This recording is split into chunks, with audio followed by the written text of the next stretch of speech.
first time ko mag-vlog sa YouTube.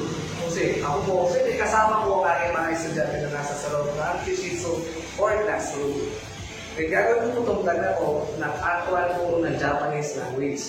Kasi nag-request po sila lahat na mag-vlog po ng actual teaching Japanese. Kasi habang nakikita nila, mapapanood nila yung vlog namin, nag-aaral sila. At saka kapag nakapin sila ng Japan, pwede pa sila mag-review ulit. Let's all okay. By the way, ako po pala si JP Sensei, yoroshiku onegaishimasu. Okay, then ako din po pala yung Nihongo instructor nila dito na magtuturo po sa kanila mula ngayon hanggang sa sila po ay makarating ng Japan.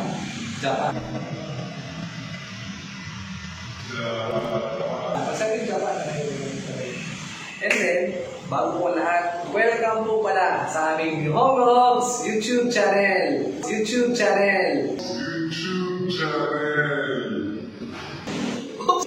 Oops!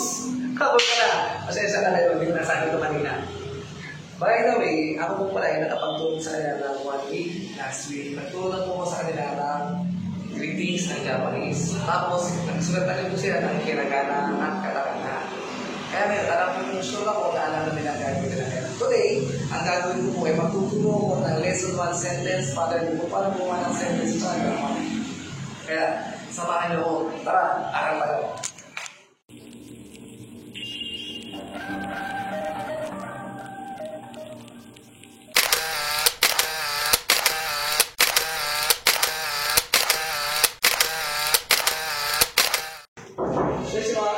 Nissan, quit!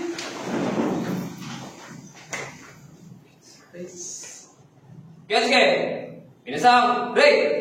JP Sensei, ohayo gozaimasu! Yoroshiku onegaishimasu!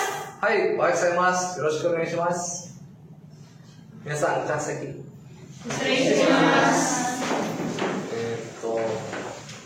Minasan, genki desu ka? Hai, genki desu! Okay. Senshu, last week, 挨拶とひらがなとカタカナの読み方と書き方を教えました。Last week, nagturo na ako sa inyo ng proper greetings, hiragana, katakana, pagbasa at pagsulat. Today, dai ika no bunke o oshete agimasu. Meaning po, magtuturo po ko sa inyo ngayon ng sentence pattern lesson 1. だから、今日も一日頑張りましょう。はい、頑張ります。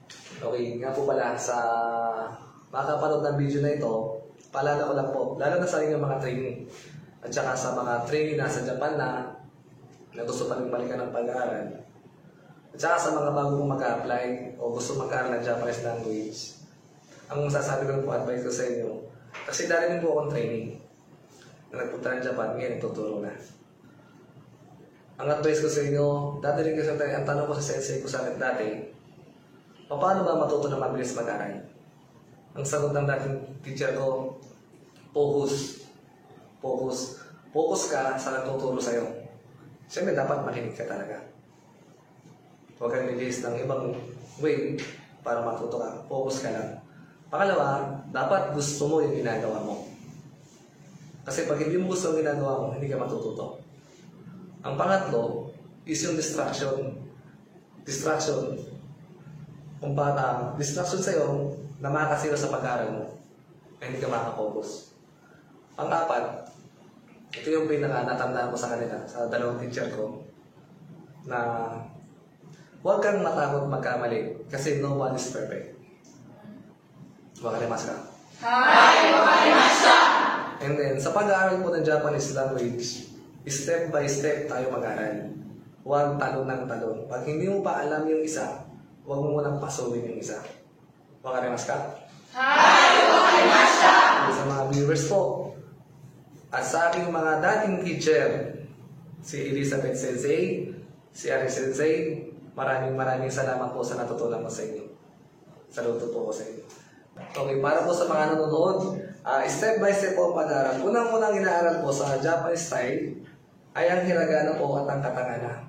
Pag mag-aaral po kayo ng hiragana at katakana, huwag niyo po silang pagsasabayang aralin kasi magrarambol po ito sa inyong utak. Una-una, aralin niyo si hiragana. Kapag na-master mo na si hiragana, saka nga tumalon kay katakana. And then ito pong dalawang ito ang alphabet ng Japanese. Then, kung bakit meron po tayong katakana, ito po ang ginagamit sa mga foreign language gaya ng ating pangalan. Naintindihan? Okay, next. Step 2. Pagkatapos nyo pong aralin ng hiragana at katakana, syempre, aralin nyo naman susunod yung vocabulary ng lesson 1. Kasi mahalaga po ito. Ito po yung vocabulary ng lesson 1. Tandaan nyo po itong lahat. Kasi kung wala na yung vocabulary, hindi po kayo makakagawa ng inyong sentence. Naintindihan? Ang susunod naman po ay dapat na din natin tandaan ano po ang ibig sabihin naman ng noun. Noun. Noun po is pangalan. Kasi minsan, tayo, hindi naman tayo kagalingan sa English. Naguguluhan tayo paano ba ito gamitin. Pangalawa, particle. Particle means paningit po. Ito po yung tinatawag na ang, sa, at, kay, etc. Nandiyan na po yan, paningit. Pangatlo, verb. Verb po, ito yung kilos at galaw na ginagawa ng tao gaya ng pag-inom, pagkain, yung ginagawa natin araw-araw. Naintindihan? Pang-apat po is adverb. Ito naman pong adverb is yung pang-abay. Depende po kung anong adverb ang ilalagay mo. Halimbawa, adverb of time. Automatic ang ilalagay mo ay panahon. Oras. Naintindihan? Next, yung adjective naman po. Anong ibig sabihin ng adjective? Ang adjective naman po, ito yung paglalarawan. Ilalarawan mo yung isang noun. Halimbawa, maganda, mabait. Yun yung mga adjective. Naintindihan po?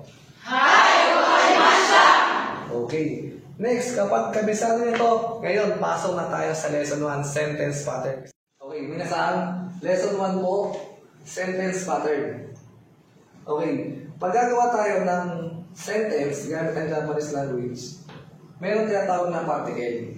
Ito po yung particle na ginagamit. Ano po ba yung particle? Paningin! Tatandaan nyo, dapat alam nyo ibig sabihin ng particle. Particle po yung paningin gaya ng I, D, na, mga etc.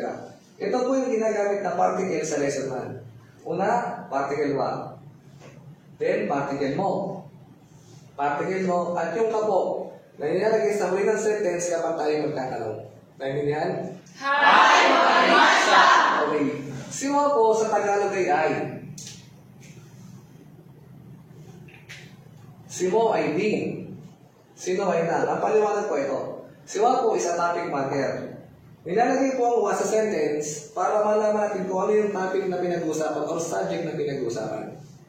Then simo naman po kung bakit siya naging D, dahil parehas po sila ng category of noun na pinag-uusapan. Then sino naman po naging noun dahil sa noun is dahil sa kung anong kaugnayan niya sa kabila pang noun. Wakarimashita ka? Okay. Then, bago po tayo pasukin ng sentence pattern, alamin muna po natin ito ulit. Ano po ba yung des? Ano po yung jarimasen? Hindi po! Ano yung dewarimasen? Hindi po! Ano naman po yung ay? Ano yung iye? Hindi! Okay. Ang des po, naglalagay tayo sa sentence para maging magalang ang ating sentence. Nang jarimasen ang negative niya. Then yung hi naman po at iye, ginagamit ito kapag may nagtatanong at confirmation yung kanyang tanong. Wakarimashita ka? And then, ito naman po yung mga interrogative na ginagamit sa lesson 1. Ano po yung dare? Who or sino. Then, meron po tayong donata dito na sino rin, pero mas magalang po siya kay dare. Next, ano po yung nansay? How old rin ang taon. Meron din po tayong oikusu na how old, pero mas correct po siya kay nansay. Then, nandes ka means what o ano po. Then, doko karakimashita ka means where you came from or saan po kayo nagmula. Wakarimashita ka? Okay, minasan. Lesson 1 po tayo. Sentence pattern po.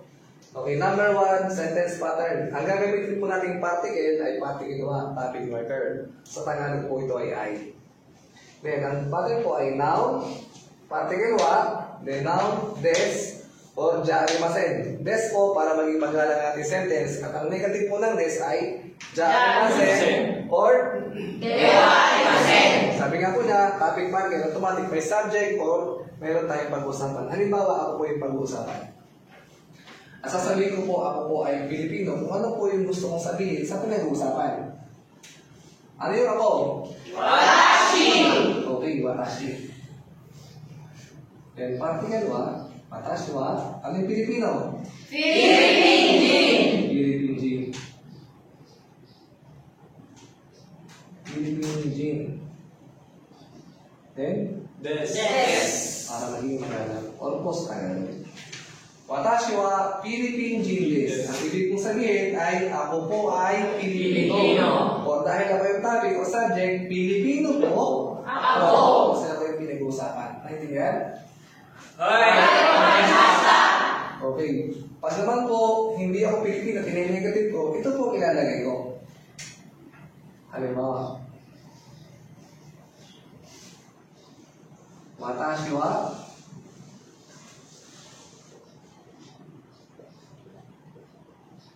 Philippine Jin. Siyempre, pag ang negative ng des ay Jaarimasen. jaarimasen. Okay, very good.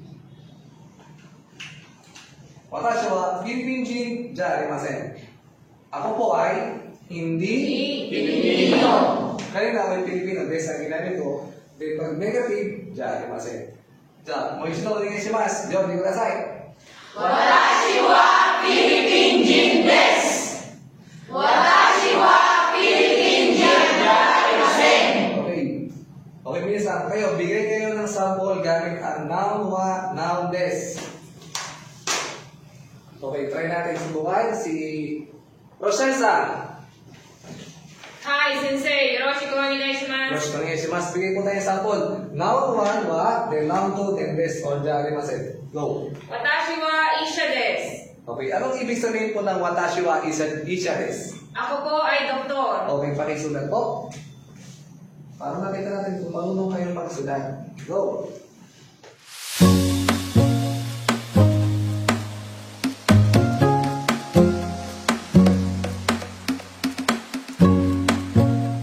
Okay, watashi wa isha des. Para naman sabihin kung hindi ka doktor. Watashi wa isha ja arimasen. Thank you for that.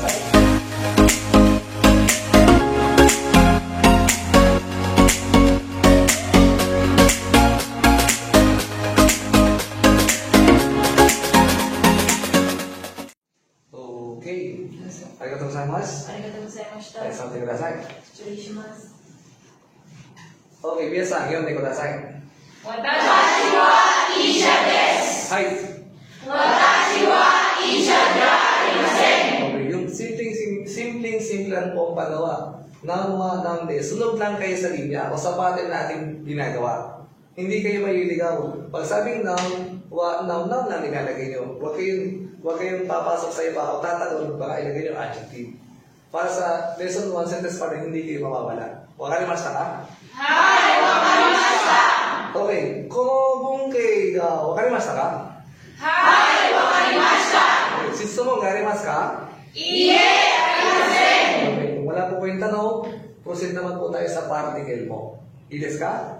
はい、いいです。 Next, lesson 1 pattern number 2 po. Noun, particle mo, then noun des, jarimasen, and dewarimasen. Particle mo po din sa Tagalog. Ginagamit po ito parang kanina. Kung ang statement po yung noun to ay parehas dun sa topic na pinag-uusapan. Halimbawa po, ito yung statement kanina. Watashi wa Philippine Jin desu. Ako po ay Pilipino or Pilipino po ako. Ngayon, ang pag-uusapan pong tao ay iba. Halimbawa, si Roque.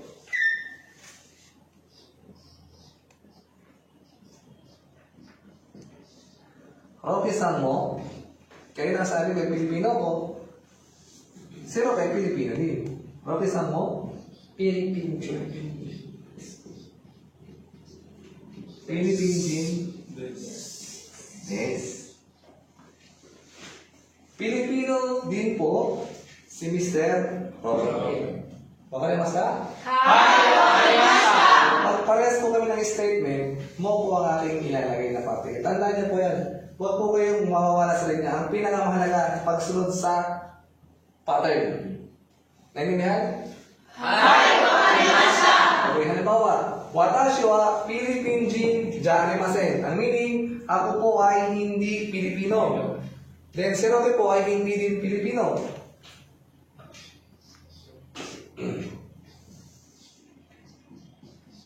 Rocky san mo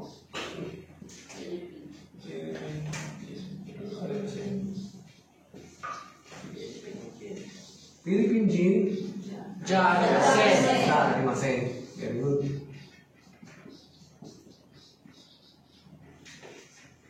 Okay, Rocky san mo Philippine Jin Jarimasen. Okay, pero palawakin na rin po natin ang ating pangunawa, lalo na sa Tagalog. Para ito po yun. Hindi din po Pilipino si Mr. Rocky. Wakarimasu ka? Hai, wakarimashita. Okay, minsan, bigay naman po tayo ng sample sa noun mo, noun des. Dari ka, wakarimasu ka? Okay, sige, try po natin si Emerson-san. Hai, sensei. Yoroshiku onegaishimasu. Okay, bigay po tayo ng sample, noun mo, noun des. Or dewa, arimasen. Rei-san mo, gakusei desu. Ano po ang ibig sabihin? Si Mr. Ray po ay estudyante din. Okay, kung paano po sabihin na si Mr. Ray naman po ay hindi din estudyante. Rei-san mo, gakusei ja arimasen. Okay, so try na po natin isulat.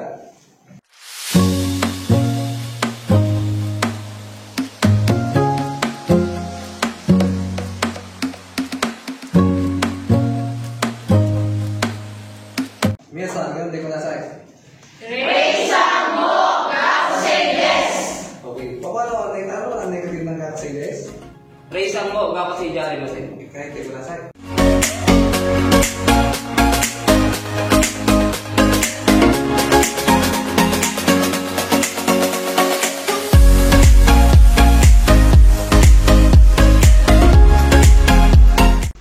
Okay, palakpakan naman po.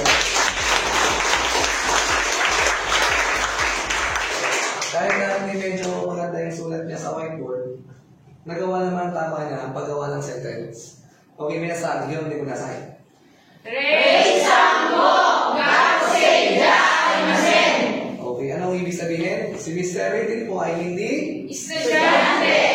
Ya, so tingnan sa arigatou gozaimasu. Minasan, この文芸がわかりましたか? Hai, wakarimashita. Okay, 質問がありますか? Iye, arimasen. Okay, kung wala po tayong tanong, proceed na po tayo sa sentence pattern particle, no? Okay, minasan, sentence pattern number 3 po tayo. Okay, ang sentence pattern number 3 po is noun, particle wa, then noun, particle no, then noun, des, then negative po niya is jarimasen. Simple yung paliwanag po. Pag particle no po ating gagamitin, automatic lagi may tayong topic na pag-uusapan. Then, yung noun, no, noun naman na po, ito yung dalawang noun na may connection sa bawat isa. Then, ang technique po, kung sino yung mas nakararami, sino yung nakalalamang, dito niyo po ilalagay sa unahan, noun 1. Then, sa lesson 1 po, ang mga ginamit nating noun na may kaugnayan sa bawat isa, gaya po ng bansa. Ang kaugnayan niya sa tao o sa trabaho. O sa kumpanya, posisyon ng trabaho na may kaugnayan sa bawat isa. Naintindihan? Hai, wakarimashita. Okay, halimbawa, gawa po ko ng sample to. Sabihin ko lang po, ako po ay si Mario ng Pilipinas.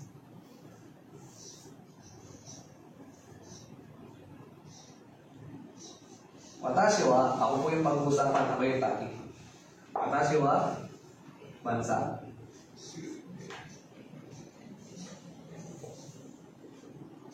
Filipino.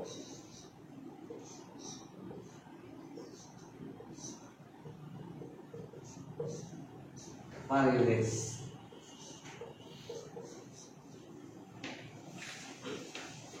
Watashi wa Filipino Mario des. Ako po ay si Mario ng Pilipinas. Kaya ang particle no po sa Tagalog ay na. Wakarimasu ka? Hai, wakarimashita. Okay, pag-try naman po natin gawa tayo ng sentence, gamit ko naman yung kumpanya, then ang kaugnayan ko ay trabaho. Halimbawa,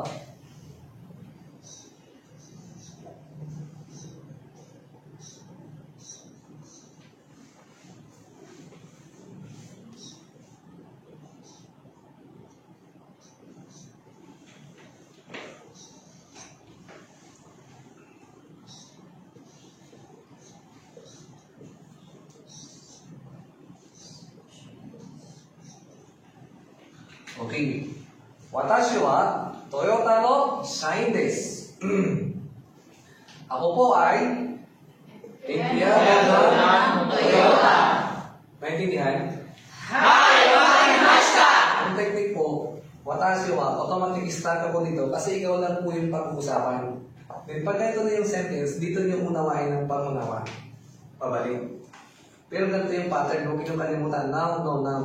Kung sino yung mas naman, kung sino mas nakararami, dito nilalagay. Ang pangunawa sa Tagalog, pagbalik. Wakarimas ka?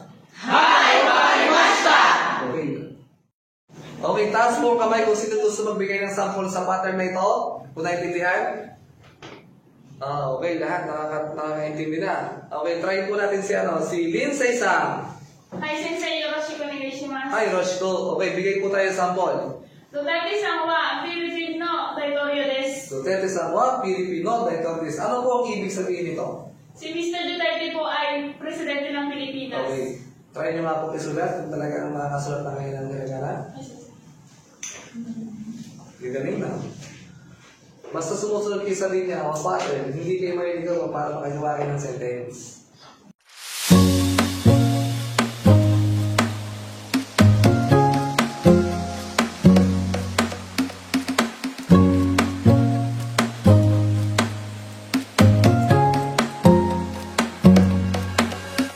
Okay, Duterte-san wa Pilipino daitorio desu. Tama po ba? Hai, sensei! Okay, yun din ko nasay. Duterte-san wa Pilipino daitorio desu! Okay, so paano naman po natin i-negative ito? Paano natin sabihin si Duterte ay hindi presidente ng Pilipinas? Duterte-san wa Philippine no daitorio ja arimasen. Okay, kahit hindi ko nasay.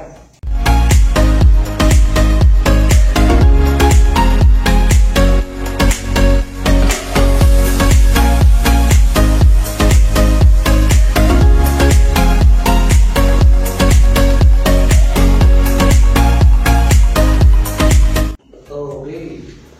皆さん、読んでください。 Duterte-san wa Pilipino daitorio ja arimasen! Okay. Hi, arigatou gozaimashita. Sorry.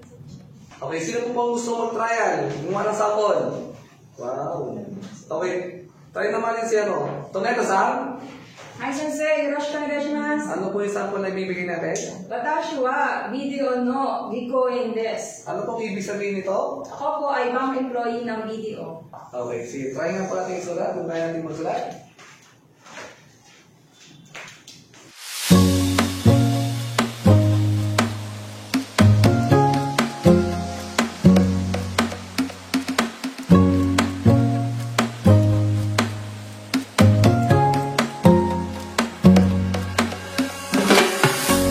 Watashi wa video no ginko desu. Okay, 皆さん、読んでください。 Watashi wa video no ginko desu! Ano po ang ibig sabihin? Ako ay employee ng video! Okay, ako ay bank employee ng Video! Okay, paano po natin ininig dito? Para sabihin, ako po ay hindi bank employee ng video. 私はビデオの銀行員じゃありません。 Okay, pakisulat po.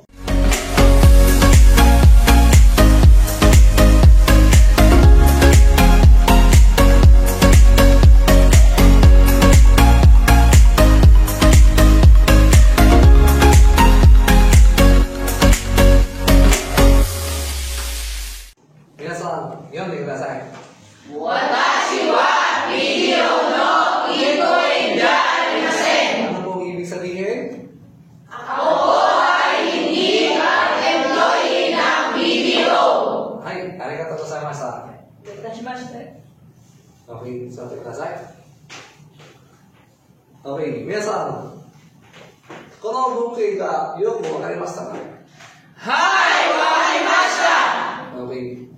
質問がありますか？ Iie, arimasen! Okay. Okay,皆さん、proceed naman po tayo sa tanungan ng lesson 1. Sa lesson 1 po, mayroon tayong dalawang tanungan. Unahin po natin ang confirmative question. Ang ibig po sabihin ng confirmative question ay kinukumpirma po ng isang tao kanya tinatanong sa kanyang kausap. Nag-guess niyo po? Hai, wakarimashita! Then, dito naman po lalabas yung hi. Ang ibig sabihin ay Yes! Then, iye, nang ibig sabihin ay No! ginagamit ko pag ipagtatanong na. Okay, magbigay po tayo ng mga sample. Ito po yun. Halimbawa, anata wa sensei desu ka? Then yung ka po, ang nilalagay sa dulo na pinaka parang question mark namin. Naintindihan? Hi, warimashita! Okay, ulit. Anata wa sensei desu ka? Means, ikaw po ba ay teacher? Or teacher po ba? Then ito yung topic, ikaw. Sasagot po tayo. Ito po yung tatlong possible answer na pwede niyong isagot. Unang sagot. Hi, opo. Watashi wa sensei desu. Opo, ako po ay teacher. Ito po kasi yung sinagot niya. Kapag pwede start na lang opo, automatic sensei ka. Pwede niya kung hindi nito sabihin. Ulit. Anata wa sensei desu ka? Ikaw ba ay teacher? Opo, teacher po. Direct ka lang. Next, number 2 pwede sagot. Pag ikaw naman ay hindi sasakayon. Anata wa sensei desu ka? Iye, hindi po. Ako po ay hindi po. Sensei, iye, watashi wa sensei. Okay, ine-negative mo naman yung this. O pwede mong dagdagan. Pagandahin mo yung sentence mo. Anata wa sensei desu ka? Iye, watashi wa sensei jarimasen. Sabihin mo kung ano yung position mo. Gakusei desu! Meaning ng gakusei? Estudyante! Student. Okay, estudyante. Next, number 3, possible answer. Anata wa sensei desu ka? Ikaw po ba ay teacher? Iye, hindi po. Watashi wa gakusei desu. Hindi. Ako po ay Estudyante! tama. Hi, warimashita! Next. Number 2 para sample. Din. Tanaka-san mo, sensei desu ka? Sensei din po ba si Mr. Tanaka? Kapag sumagot ka na hi, ibig sabihin, kinukumpirma mo na siya ay teacher din. Hi! Yes! Opo. Tanaka-san mo, sensei desu. Opo. Sensei din po si Mr. Tanaka. Guys, no? Pero pag siya naman ay hindi, automatic iye. Iye. Tanaka-san wa sensei jarimasen. Ibig sabihin, hindi po. Si Mr. Tanaka po ay Hindi po teacher! Automatic, wa ang lalagay mo. Hindi pwedeng mo kasi hindi siya teacher. Pagkalimas ka. Hi, warimashita! Else, Tanaka-san mo, sensei desu ka? Iye. Tanaka-san wa sensei jarimasen. Sabihin mo kung ano yung posisyon niya. Gakusei desu! Kung ano yung kanyang posisyon. Gakusei desu. Or else, like that. Tanaka-san mo, sensei desu ka? Teacher din po ba si Mr. Tanaka? Iye. Hindi. Ano? Tanaka-san wa gakusei desu. Right, si Mr. Tanaka po ay Estudyante! Kaya tatlo yung pwede niyong isagot. Nag-guess nyo? Hi, warimashita! Dito, kung mas subo, pag tinatanong kayo, depende kung ano sasagot ninyo. Makalamas ka? Hi, warimashita! Okay, next. Pasok naman po tayo sa ating interrogative question. Okay, next naman po. Lesson 1, interrogative o tanongan. Kaya mo na po ito. Paano ba gamitin? Unang-una, number 1, nan-desu ka. Ang ibig kong sabihin ay what or ano po sa Tagalog. Okay, bigay tayo sample. Anata no namae, meaning iyong Pangalan! okay, anata no namae wa, then nan-desu ka. Or else, pwede pong gamitin itong o namae wa, nan-desu ka. Gagamit po tayo ng o para maging humble po ang paggamit natin ng noun. Okay. O namae wa, nan-desu ka, meaning, ang iyong pangalan, ano? O, pagandahin, ano po, ang iyong Pangalan! Sasagot po tayo, tatlo po ang ating possible answer. Ito po yun. Ulit. O namae wa, nan-desu ka? Sagot. Watashi no namae wa, ang ating pong pangalan ay, sabihin pa Mario. Mario des. My name is, or ako, ang aking pong pangalan ay Mario. O Mario po, ang aking pangalan. Next, possible answer. Watashi wa Mario des. Ako po ay si Mario. Nakuha? Next, pwede rin pong rekta. O naman ng desu ka? Ano ang iyong pangalan? Answer ka agad, pangalan po, Des. Mario des. Mario des. Mario po. Kaya tatlo ang pwedeng isagot. Dito na ako, rekta. O naman ng desu ka? Mario des. Pinakakandali. Next. Okay, ito muna, number 2. Number 2 is dare desu ka? Means who or sino po? Sample. Ano hito? Means that person, yung taong iyon. Automatic particle ba? Yun yung topic na pag-uusapan. Ano hito ba? Dare desu ka? Dare po is sino? Then donata po ay sino rin? Mas correct nga lang po si donata. Same lang po ang meaning, pero mas correct ko itong ganito. Ulit. Ano hito ba? Dare desu ka? Ang taong iyon ay sino? O sino po ang Tao yun. o mayroon tayo tinatanong kung sino yung tao na yun. Sasagutan tayo tao kung sino yung tao. Kung kilala mo, sabihin mo yung pangalan. Halimbawa, unang sagot.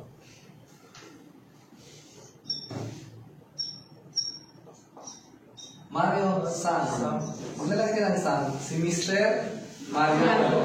O pwede mo po itong ibaba.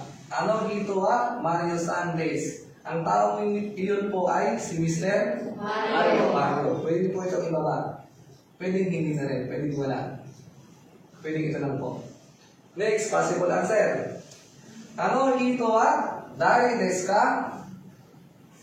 Ang taong yun po ay sino? O sino po ang taong yun? Pwede pong pagandahin natin.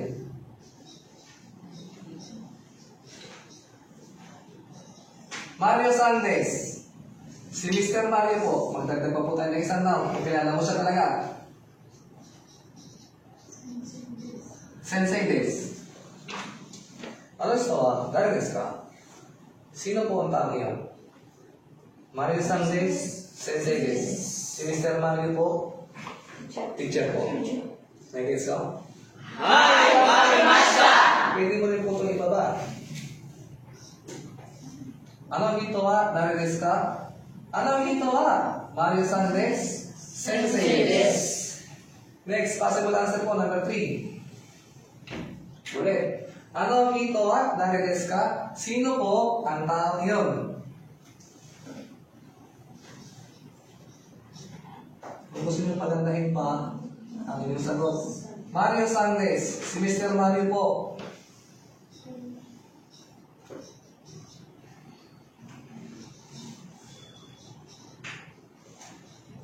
Okay. Mario Sandes, si Mr. Mario po. Nihongo no Sensei des, meaning teacher po ng Nihongo. O yan. Mamili kayo kung anong gusto nyo isagot. Nasa sa inyo kung paano may sasagot. Pag kilala mo yung tao, pwedeng pangalan lang. Ulit, ano ito Dare desu ka? Mario Sandes. Mr. Mario po. Pangalawa, ano ito Dare desu ka? Mario Sandes. Sensei des. Hindi pwede nyo pagandahin. Pangatlo, ano ito Dare desu ka? Mario Sandes. Nihongo no Sensei des. Okay.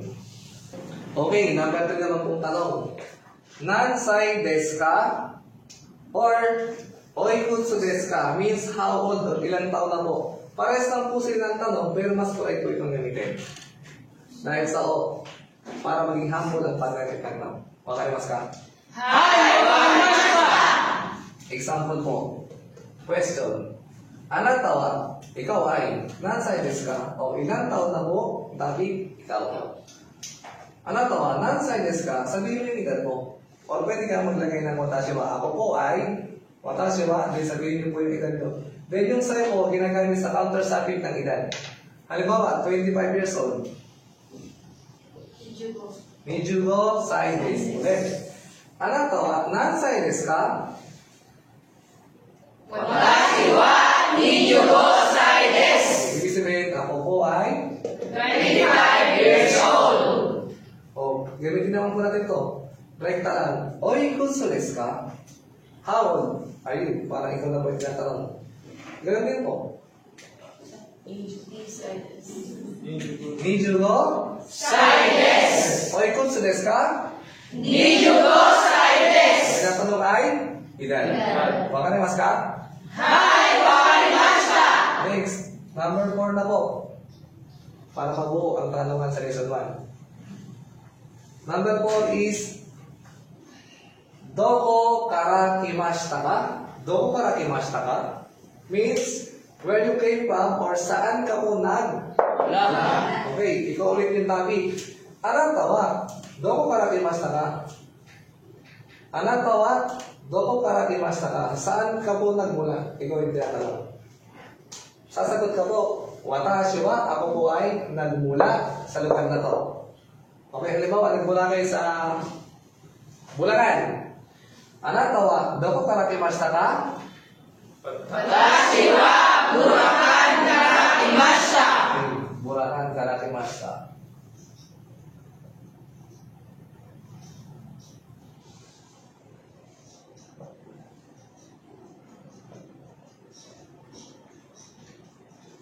Okay. Watashi wa Bulacan kara kimashita. Ibig sabihin, ako po ay nagmula sa Bulacan. Naintindihan? はい、わかりました。 came from Bulacan. すいません。この文型がよくわかりましたか？はい、わかりました。質問がありますか？いいえ、ありません。ありませんから、第1からの会話の練習を始めましょう。はい、頑張ります。 OK。はい、トレクさはい、先生。よろしくお願いします。ん。はい、よろしく。お名前は何ですか？私の名前はマルコメアトネです。何歳ですか？ 28歳です。おいくつですか28歳です。 ？28歳ですね。どこから来ましたか？カビテから来ました。そうですか、わかりました。ありがとうございました。あなまりさん。はい、先生、よろしくお願いします。はい、お願いします。お名前は何ですか？私の名前はアナマリです。おいくつですか25歳です。 ？15歳ですか。わかりました。どこから来ましたか？ブラハンから来ました。ボロマンから来ました。お仕事は何ですか？仕事は農業です。そうですか。わかりました。ありがとうございました。ありがとう。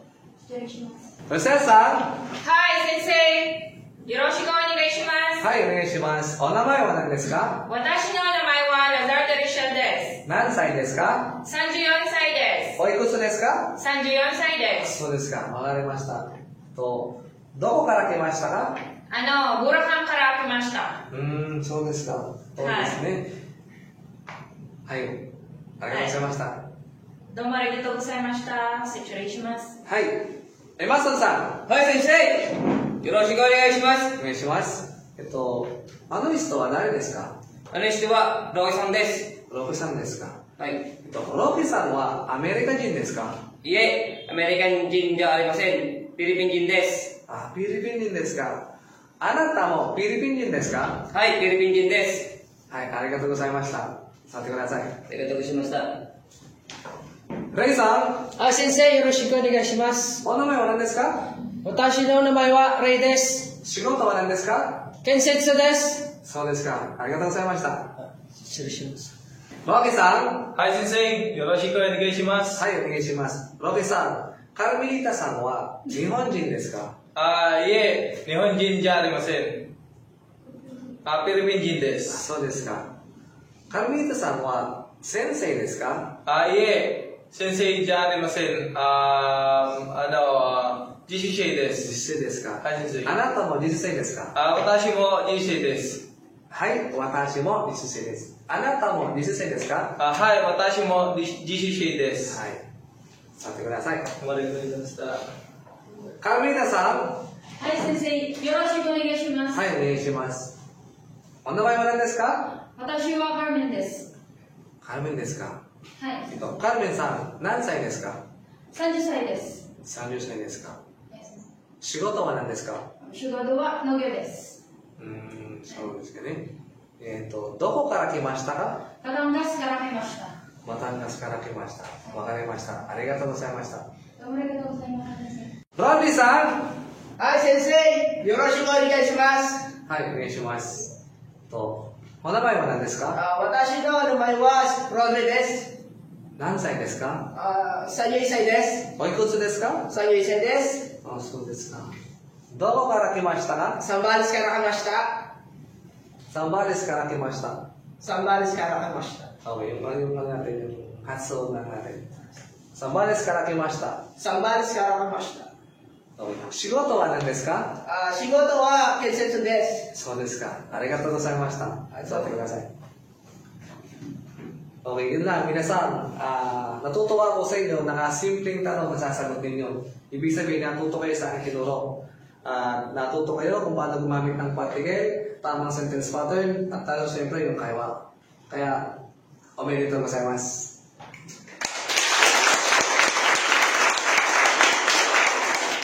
Okay, sa mga kanods trainee po, nanonood ng aming video, at sa mga tao po nanonood ng aming video, maraming salamat po sa inyong panonood. At sana po itong video ang aming ginawa ay nakatulong sa inyo, lalo na po sa mga baguhan na nag-aaral pa sa training center nila, and din sa mga baguhan na gusto pumunta ng Japan. Sana po kahit konting aral na may naipulot kayo sa amin. And kung nagustuhan po ninyo ang aming video ang ginawa, paki-subscribe na po ang aming channel. And then, paki-like na rin po and share sa iba para matuto naman po ang iba na makapag-aaral din ng Japanese language. And then, huwag po nyo sana kalimutan na i-click yung notification bell and choose nyo po yung all para po ma-update po namin kayo sa mga bagong videos na aming gagawin. And once again po, JP Sensei, domo arigatou gozaimashita. Mata ne!